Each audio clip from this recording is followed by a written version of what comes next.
ஊருக்கு போய் விட்டார்கள். போய் அங்கு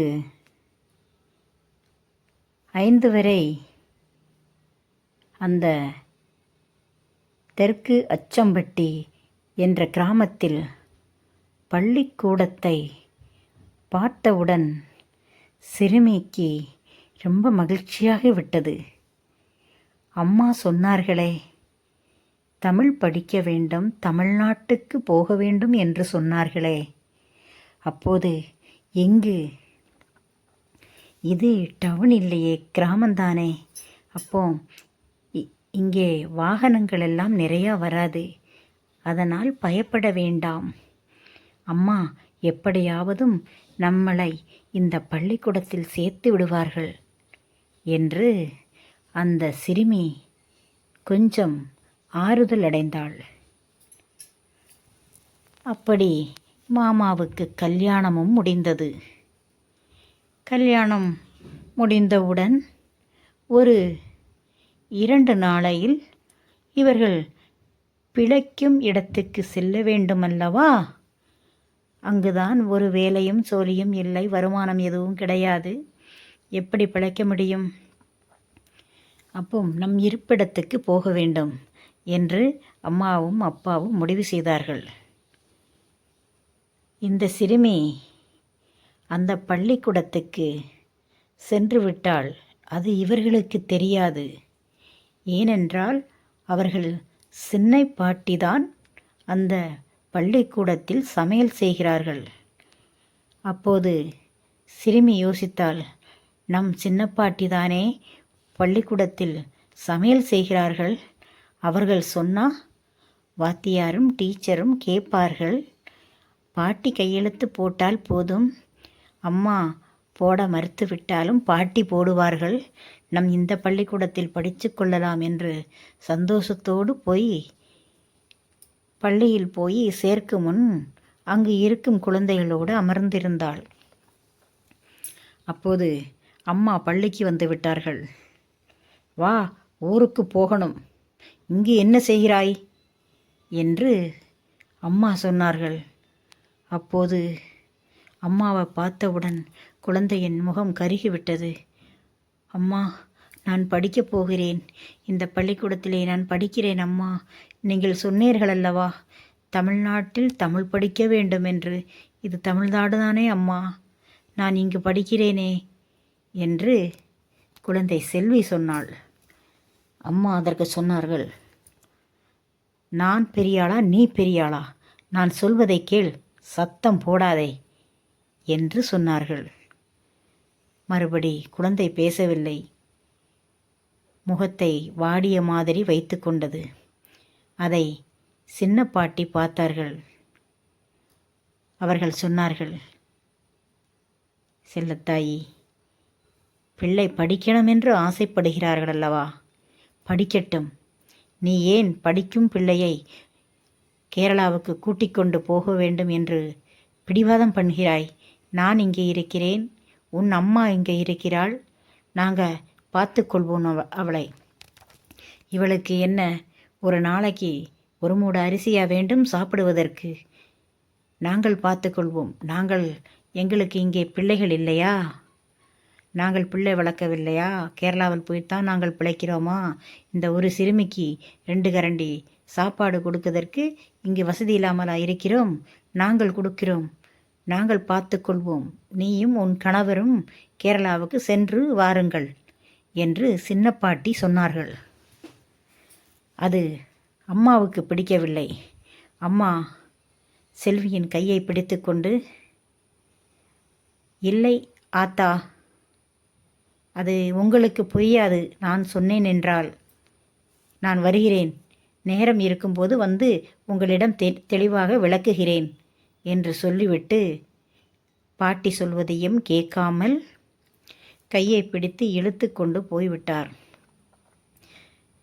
பள்ளிக்கூடத்தை விட்டு வெளியே வந்தவுடன் அம்மா செல்வியிடம் சொன்னார்கள், அறிவு இல்லை உனக்கு, அறிவு கட்ட முண்டம், பள்ளிக்கூடத்தில் சேர்க்கறதுக்கு முன்னால் பள்ளிக்கூடத்துக்கு உள்ளே வந்து உட்காந்துருக்க, என்று அம்மா சொன்னார்கள். அதை கேட்டு சிறுமி அழுதாள். எடுத்ததுக்கு எல்லாம் அழுகாத, நீலிக்கண்ணீர் வடிக்காத.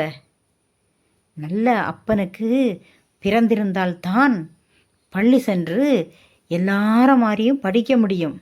உன் அப்பன் நல்லவனா என்று கேட்டார்கள். அதற்கும் இதுக்கும் என்ன சம்பந்தம் இருக்கிறது? அப்படி அந்த 5 வயது சிறுமியிடம் அந்த அம்மா கேட்டார்கள். அப்போது நடந்து நாளிக்கிணத்து வழியாகத்தான் வரவேண்டும் பாட்டியின் வீட்டுக்கு. அது முடங்கி தெருவு என்ற தெருவில்தான் அங்கு ஒரு சிறு புல் வீடு அப்போது இருந்தது. அப்போது கையை பிடித்து இழுத்து கொண்டு போகும்போது அதில் ஒரு பால்வாடியும் இருந்தது. அந்த பால்வாடியை தாண்டித்தான் நாளிக்கிணறு என்ற இடம் இருக்கிறது. அது வழியாத்தான் அந்த சின்ன தெருவு இருக்கிறது. அதில்தான் அந்த வீடு இருக்கிறது. அங்கு போகும்போது அந்த கேப்பில் அம்மா இந்த சிறுமியிடம் என்ன சொன்னார்கள் தெரியுமா? என்ன சொன்னார்கள்? நீ அங்கு வரவில்லை என்றால், கேரளாவுக்கு வரவில்லை என்றால் அம்மா உனக்கு இருக்க மாட்டேன். அது உனக்கு தெரியுமா? அம்மா உனக்கு வேண்டுமா, படிப்பு உனக்கு வேண்டுமா என்று நீதான் முடிவெடுக்க வேண்டும். நான் உன் அப்பன் கூட தனியாக சென்றேன் என்றால் அவன் குடித்து வந்து என்னை ஒரே மிதியில் என்னை கொன்று விடுவான். உனக்கு அம்மா இல்லாமல் ஆகிவிடும். நீ அனாதியாகி விடுவாய். படிக்கப் போகிறாயா? நான் சாகிறேன். நீ வேணுமென்றால் படித்து பெரிய பெரிய பதவிக்கெல்லாம் போய் நீ இந்த திருநெல்வேலி ஜில்லாவுக்கு நீ கலெக்டர் ஆயிரு. எனக்கு அதை பற்றி ஒன்றுமில்லை. என்னைக்கு இருந்தாலும் ஒரு நாளைக்கு சாவத்தானே போகிறோம். நான் வேண்டுமானால் செத்து விடுகிறேன். நீ படித்து பெரியாளாக இரு, நன்றாக இரு என்று கோபத்தை கொப்பளித்தார்கள். செல்வி ஒன்றும் பேசவில்லை. பேசாமல் வந்துவிட்டாள். இங்கு வந்து பார்க்கும்போது அப்பா அமைதியாகத்தான் இருந்தார். அப்பா மது அருந்தவில்லை. அம்மா என்னை பள்ளியில் இருந்து வெளியே கிளப்ப வேண்டும் என்றுதான் அப்படி ஒரு வாக்குவாதத்தை செய்திருந்தார். அது எனக்கு புரியவில்லை. புரிந்திருந்தாலும் ஒன்றும் செய்திருக்க முடியாது என்னால். அன்னைக்கு என்ன செய்ய முடியும்? 5 வயது குழந்தை என்ன செய்ய முடியும்? அம்மாவை ஒன்றும் செய்ய முடியாது. சரி என்று மனதுக்குள் போட்டு குமரிக்கொண்டு அப்பா அப்போது எங்கள் பெரியாச்சி வீட்டில் அமர்ந்திருந்தார். மாடி வீட்டு ஆச்சி வீட்டில் இருந்தார். அப்போது மாடி வீட்டு ஆச்சி கேட்டார்கள், இவள் எங்கே போயிருந்தாள் இவ்வளவு நேரம்? நீ தேடி போனாயா செல்லத்தாயி என்று கேட்டார்கள். அதற்கு அம்மா பதிலளித்தார்கள், இவள் பள்ளிக்கூடம் சேர்ப்பதற்கு முன்னையே பள்ளிக்கூடத்தின் உள்ளே போய் பிள்ளைகள் கூட அமர்ந்து கொண்டாள் அம்மா என்று பெரிய பாட்டியிடம் சொன்னார்கள் அம்மா. அதற்கு பெரிய பாட்டி சொன்னார்கள், நல்ல விஷயந்தானே. சில பிள்ளைகளெல்லாம் பள்ளிக்கூடம் போக மாட்டார்கள். வீட்டில் தாயும் தந்தையும் போட்டு முத்து முத்து என்று முத்தி அடித்து விடுவார்கள். மறுபடியும் போக மாட்டார்கள்.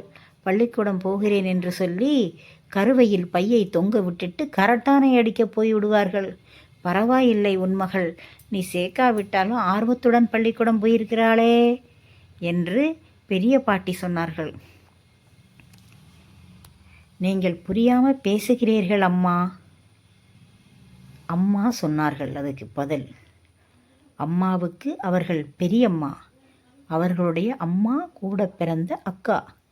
அவர்களிடம் செல்வியின் அம்மா பதில் சொல்கிறார்கள். நீங்கள் புரியாமல் பேசுகிறீர்கள். இவள் எங்கு படித்தாள் என்றால் எங்களுக்கு இங்கே என்ன வேலை இருக்கிறது? என்ன வேலை பார்த்து இங்கே பிழைக்க முடியும்? நாங்கள் பிழைக்கும் இடம் வேறே. இவள் இங்கே படித்தால் என்ன செய்வது என்று அம்மா சொன்னார்கள். அதற்கு பெரிய பாட்டி சொன்னார்கள், இது என்ன காடா? இது என்ன ஃபாரஸ்டா? இங்கே சிங்கம் புலி இருக்கிறதா அச்சம்பட்டியில்? இங்கே இருப்பவர்களெல்லாம் மனிதர்கள் இல்லையா? அந்த பள்ளியில் படிப்பவர்களோ எல்லாரும் குழந்தைகளும் இல்லையா? என்ன செல்லத்தாயி, நீ இப்படி பேசுகிறாய்? நீ இந்த ஊரில் இந்த மண்ணில் பிறந்து வளர்ந்தவள்தானே, அதை நீ மறந்து விட்டாயா என்று பாட்டி அம்மாவிடம் கேட்டார்கள். அம்மா, நான் பிறந்தேன் வளர்ந்தேன், அதையெல்லாம் சரிதான். அந்த காலம் வேற, இந்த காலம் வேற, அதுதான் நான் சொல்கிறேன் என்றார்கள் அம்மா. அப்போ அந்த காலம் வேற இந்த காலம் வேற என்றால் என்ன வேற இருக்கிறது? இந்த காலத்தில் படிக்கக்கூடாது என்று ஏதாவது சட்டம் இருக்கிறதா என்று பெரிய பாட்டி கேட்டார்கள். இங்கு பாவம், இந்த குழந்தை படிக்கணும் என்று ஆசைப்படுகிறது. இங்கு பள்ளிக்கூடத்தில் மரியாதையாக விட்டுட்டு போ. லைக் பண்ணி சப்ஸ்கிரைப் பண்ணுங்கள்.